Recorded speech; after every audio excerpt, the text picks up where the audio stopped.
And that leaves me with y equals 500x. Here, since 4,500 is larger and it's positive, then it's going to be plus 500,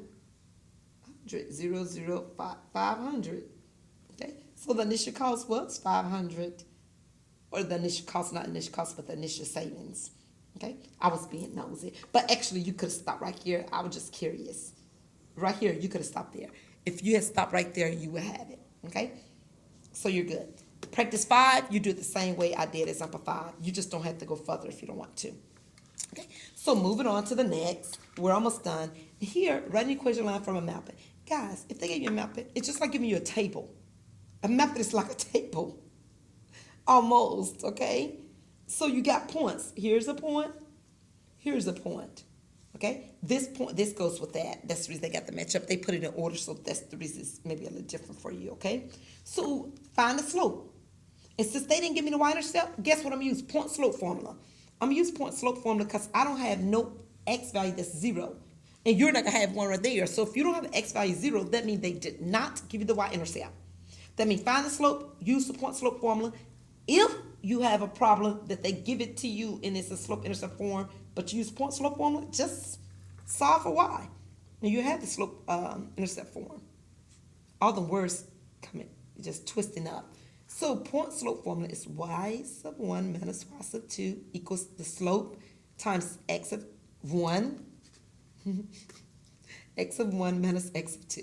Sometimes I do it different. Sometimes I'll put the 2 here and the 1 there. If you do that, that's fine. It's the same thing. It's just to help you keep things in order. Okay, so here we go. First, I got to find the slope. Once I find the slope, I'm going to use any one of these points and I'm done.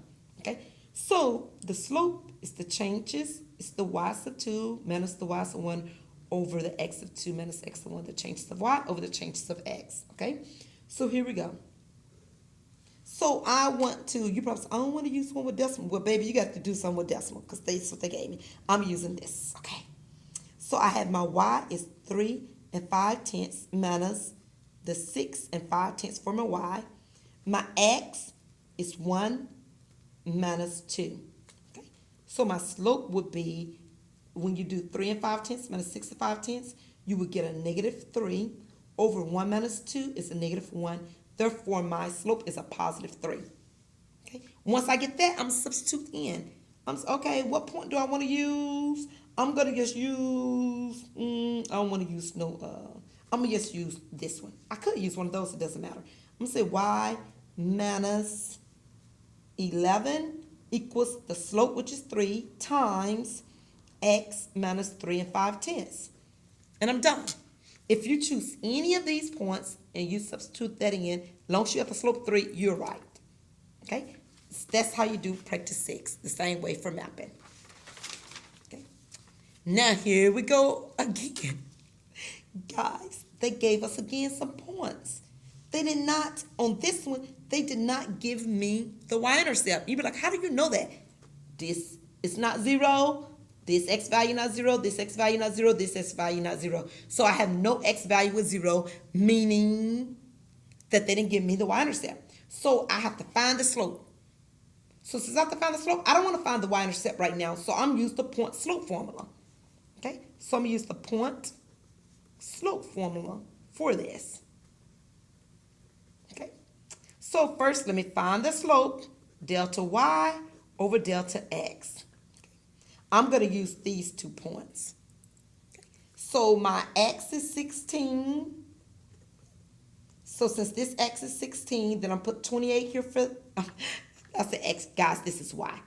Since y is 16, I'm going to use the corresponding x 28 right under it. Go ahead and put my negative, my subtraction, because it came with the formula. Then my y here is 7, and my x here is 16. So now I have here 16 minus 7 is 9. 28 minus 16 is 12. Reduce your fraction. Both of them are divisible by 3. 3 going to 9 3 times. 3 going to 12 4 times. My slope is 3/4. Then I'm going to just write y minus. I can use any of the points. I don't want to use the negative because I don't want to do anything like you. So I'm just saying, you know what? I'm using this 16 and 7. So the 7 is y, so I'm going to write y minus 7 equals the slope 3/4 x, put your parenthesis, x minus 16, close it. I'm done. I'm done. Okay? Do the same thing here. Okay? Yes, do the same thing here. The way I did this one, the way you do this. If you have another way you do this, you really can, okay? Guys, it's been great. I hope you enjoyed it. When you get this paper, go through it, enjoy it, learn, learn, learn. Peace out.